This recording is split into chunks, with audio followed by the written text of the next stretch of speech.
Good morning to my dear lecturer. Today I'm here to present my assignment, Fundamental of Management, that is ATF 10103. My name is Bhavani Narayanasamy and my matrix number is A23A23A23. For this assignment, I choose the approach titled by Maslow Need Hierarchy.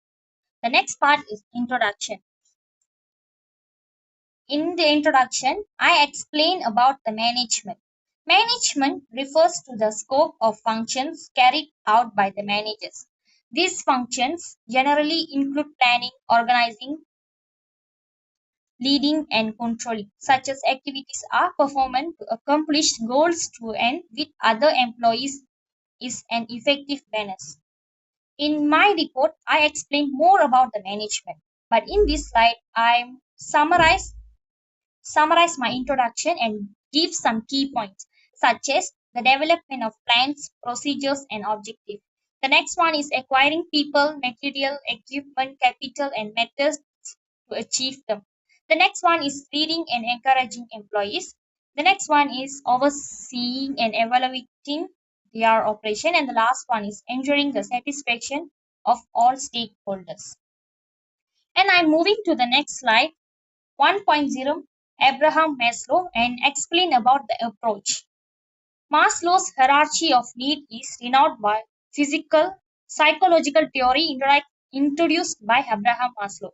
There are five tiers of models of human motivation, such as psychological needs, safety needs, social needs, esteem needs, and self-exhalation. A five-tier model of human needs often depicted as hierarchical level within a pyramid. Needs lower in the hierarchy must be satisfied before individuals can attend to needs higher up. Psychological needs, defined as these needs are identified with the survival and support of life. Basic needs such as nourishment, garments, shelter, and so on fall under this category. And the next one is safety needs. These are comprise need for the security and protection against dangers such as fire, accidents, injury, and poverty. And the next one is social needs. These needs are incorporate the requirement for love, adoration, belongingness, or relationship with family, companions, and other members of society. And the next one is esteem needs, which is Maslow classified into two categories. The first one is esteem for oneself. It refers to dignity, achievement, mastery, and independence. And the next one is the desire for reputation or respect for others. It's defined as status or prestige. The fifth one is self-exploration, realizing personal potential, self-fulfillment, seeking for personal growth and peak experience. As I summarize the hierarchy of needs, a needs human beings are motivated by a hierarchy of needs. Needs are organized in hierarchy of prepotency, in which more basic need must be more or less need, rather than all or none, prior to higher needs. The third one is the order of needs is such a rigid but instead may be flexible based on external circumstance or individual difference. The last one is most behavior is multi-motivated, that is simultaneously determined by more than one basic need.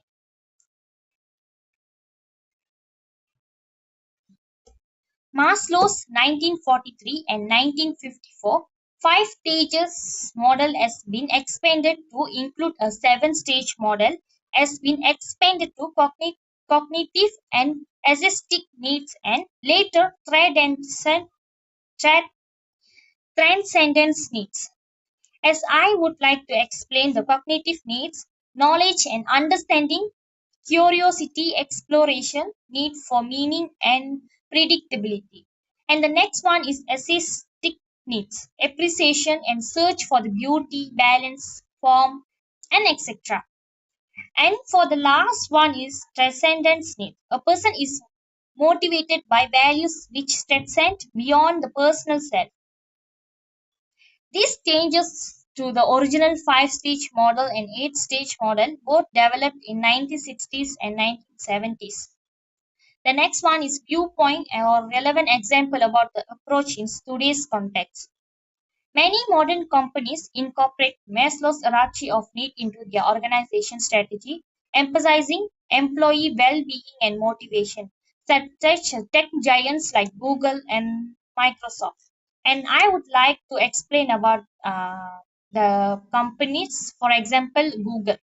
Google incorporates Maslow's hierarchy of needs by offering competitive compensations and benefit to fulfill employees' basic psychological and safety needs. And for Microsoft, Microsoft integrates Maslow's hierarchy of needs into its employee-centric approach. The company ensures the psychological and safety needs are met through competitive salaries, healthy benefits, and a secure work environment. People have applied Maslow's hierarchy of need to make field of study industries and social issues such as education and healthcare. For example, in education, experts sometimes use the hierarchy of needs to help children to reach their learning potential. For example, in 2020, the Institute of Education Science applied the theory to children receiving an education at home during the COVID 19 pandemic. In the healthcare, in an older 2014 studies, researchers argues that applying Maslow's theory to the care of people in the intensive care unit, it's defined as ICU, may have benefits. People in ICUs tend to be over sedated and immobilized.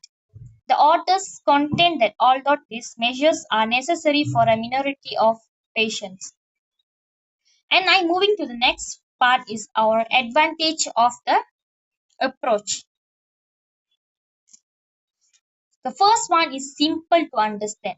The biggest advantage of Maslow's theory of motivation it is that it's very simple to understand and even laymen can understand and relate to this theory because we all go through one or other stage of needs pyramid during our lifetime.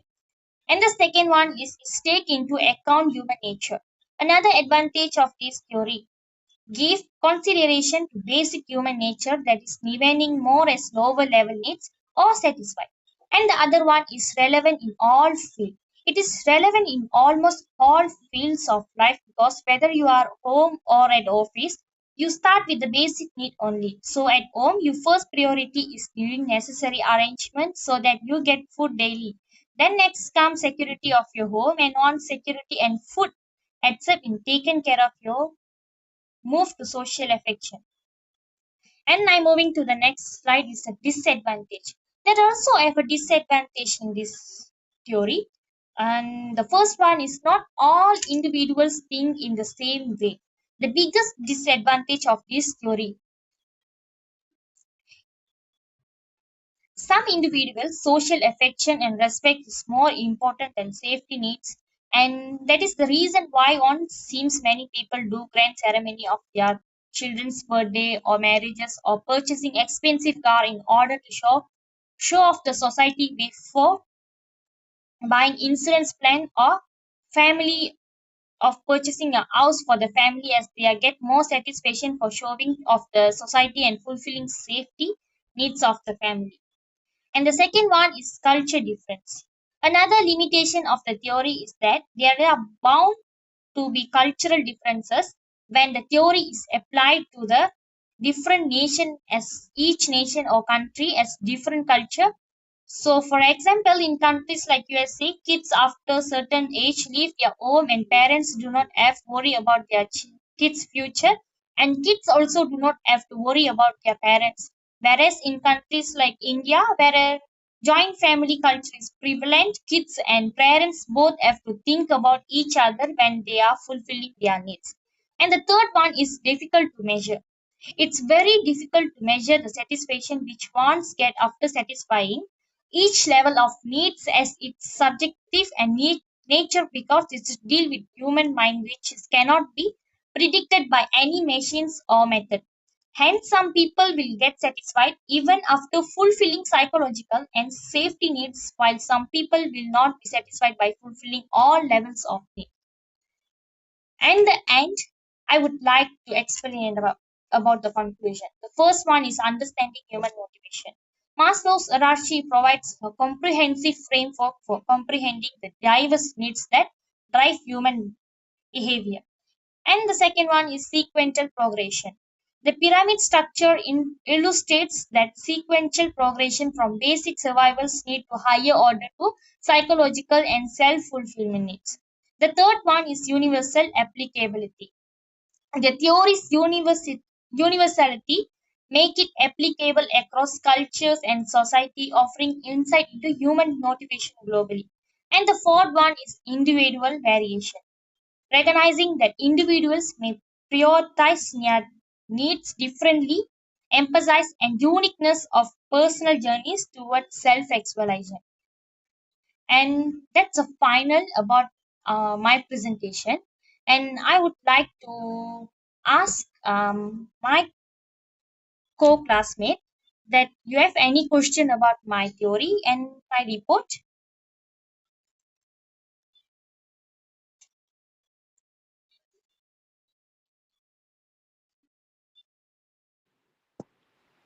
Okay, how important is Maslow's hierarchy theory to the current generation? I think is very important to today's generation because I think these generations are very stressed and depressed nowadays.